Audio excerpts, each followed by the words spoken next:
This is Amalansi the cat. Even though na phone another.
Shoes up and working about it, but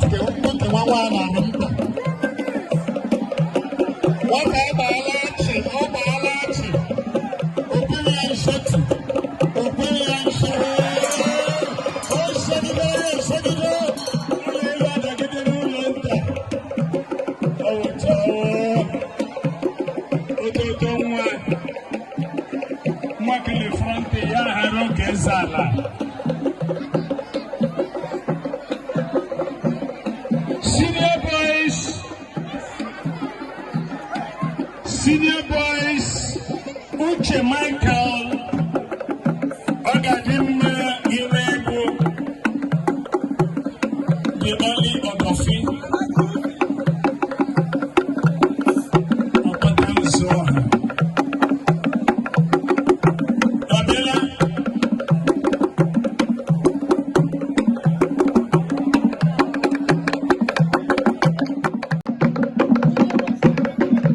Junior boys, start getting ready.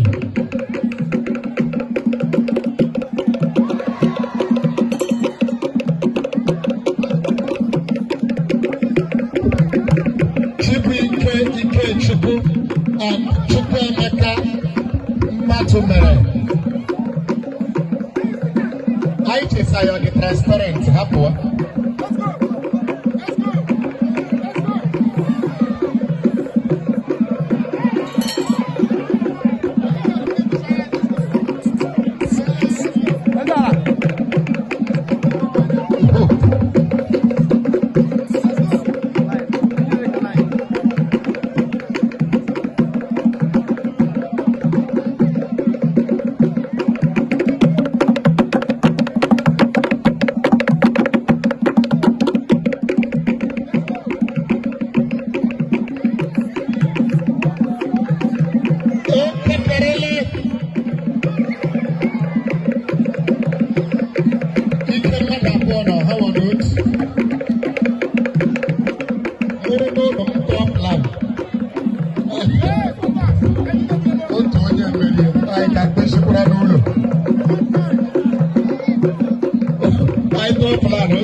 That is the Junior Girls Wrestling Contest.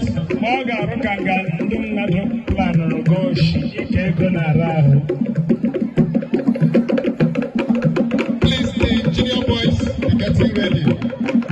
I want to buy your account so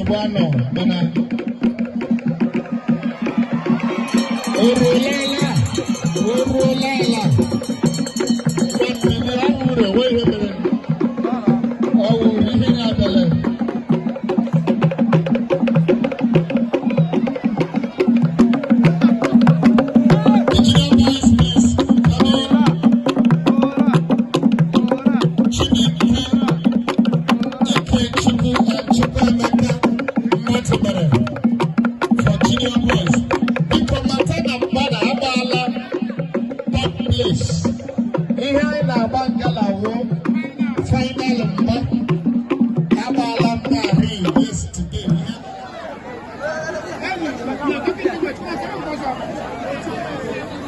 Ihe na-eme mgba onye ọbụla na-agba mkpụrụ mmiri anaghị agba mgba.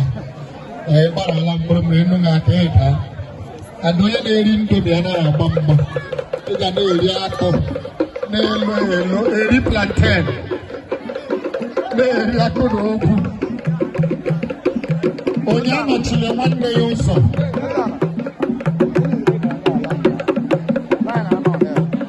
This is the junior boys wrestling contest.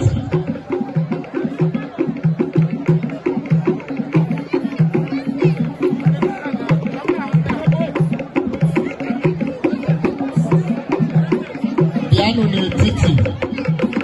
Piano n'etiti. Piano n'etiti. Stop. Patano n'etiti. Nọrọnụ n'etiti. Unu agaghị stress onye eze.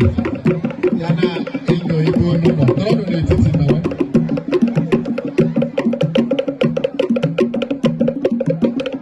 King Solo nọ na Bible.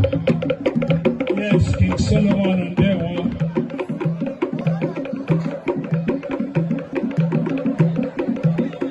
One of those guys when they been is a Samson. They're gone, no. We are many and one. Solo yung kaya pa rin.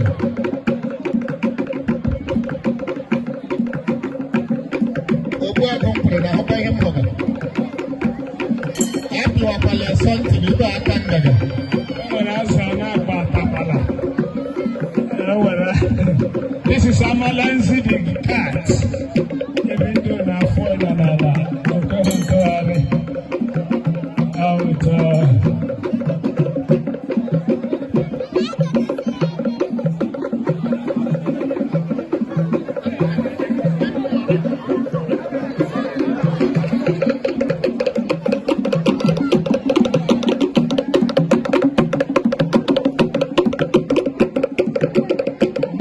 Emiri pụtabe na n'ụba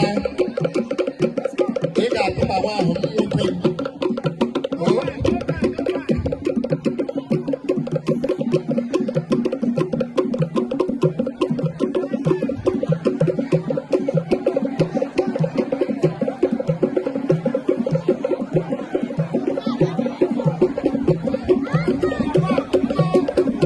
okela afọlazi.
Moloso. Babawa. Sister Chi, Ngala News, so they present Bana Mura take back again news. When I am going Abana lay him when you care for our week, I'm a traveling around Pasai. Boy, only la.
Yes, I will not be like I will not change.